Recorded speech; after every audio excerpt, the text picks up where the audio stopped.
They say evil rarely strikes twice in the same life. But for one man, it did. And both times, it came from his own hands.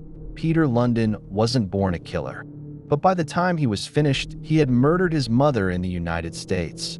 And years later, in Denmark, wiped out an entire family, a woman and her 2 young sons. This is the story of a man who seemed incapable of remorse, a man who turned murder into infamy. And before this story ends, you'll understand why Denmark will never forget the name Peter Lundin. Peter Kenneth Bostrom Lundin was born on February 15, 1972, in Roskilde, Denmark. His parents, Ole and Anna Lundin, were ordinary people on the surface. But beneath that surface was a stormy, volatile relationship. His father was controlling and often abusive.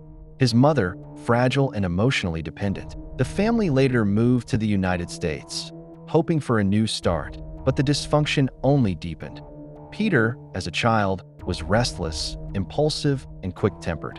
Teachers noticed his lack of empathy early on. He lied easily, bullied classmates, and showed signs of manipulation before the age of 10.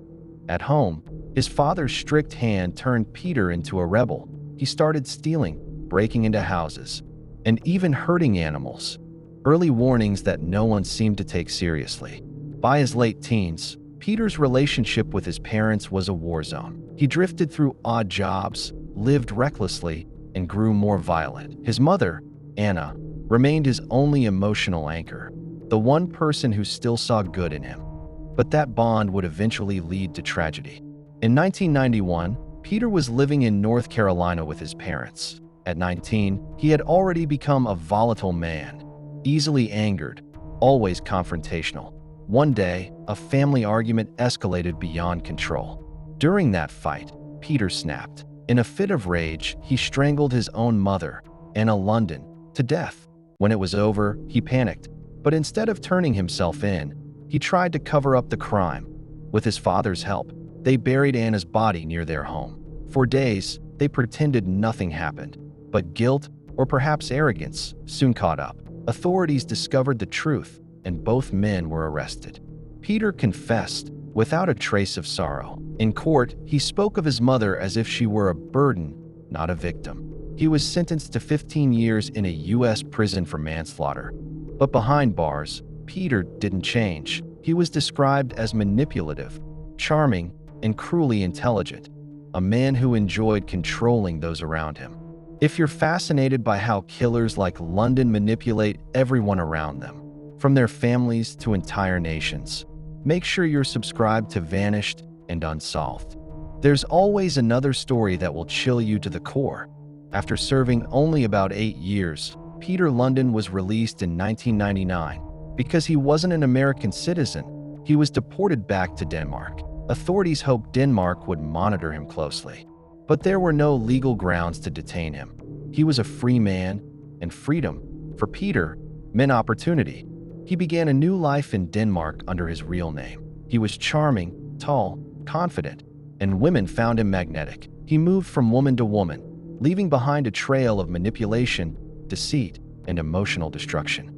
Then, he met Marianne Petersen, a 36-year-old mother of 2 living in Rodovra, near Copenhagen. She was kind, trusting, and recently divorced. To her, Peter seemed like a new beginning, but she had no idea she was inviting a killer into her home. On June 16, 2000, Marianne and her 2 sons vanished. Dennis was 10 years old and Brian, 12.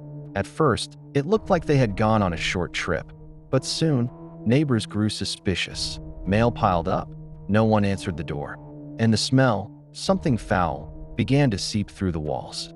When police entered the home, they were met with a gruesome scene. Traces of blood were everywhere. Though someone had tried to clean it up, there were signs of struggle and missing pieces of flooring where someone had scraped away evidence. Peter Lundin quickly became a suspect. He had been living with Marianne at the time. When questioned, he was calm, even polite.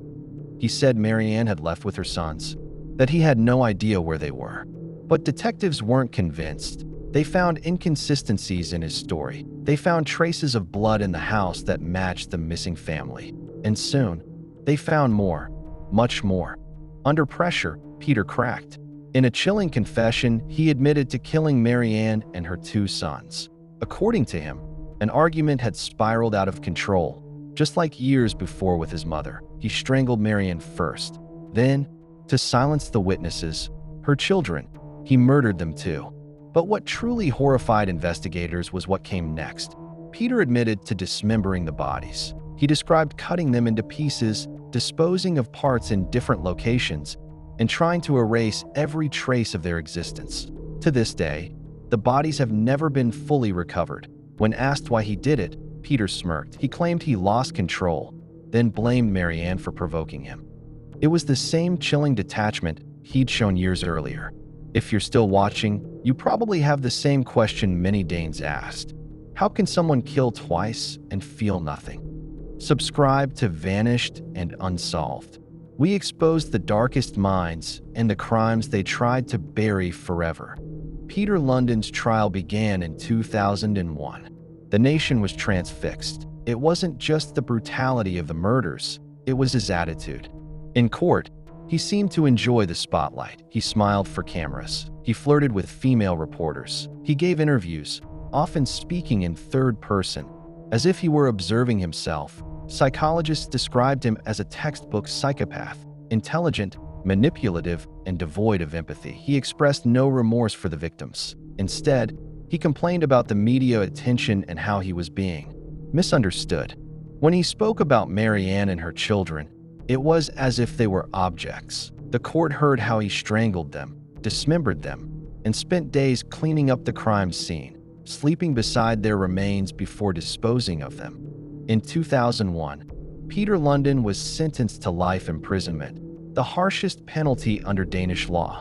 But even behind bars, he wasn't finished seeking attention. In prison, Peter became something else, a media figure. He gave interviews. He received love letters from admirers. He wrote to women who believed they could change him. Shockingly, he managed to charm several, even proposing marriage from prison. He legally changed his name to Bjarne Skaunborg, claiming he wanted to leave his past behind. But it was clear he thrived on attention. He began painting, writing, and giving TV interviews where he portrayed himself as a victim of circumstance. Each appearance reignited public outrage, yet people couldn't look away. Denmark had never seen anything like him. Even after years in prison, Peter Lundin has shown no remorse. He still blames others, society, women, fate, for his actions. He once told a journalist, "I'm not evil. I just did what I had to do."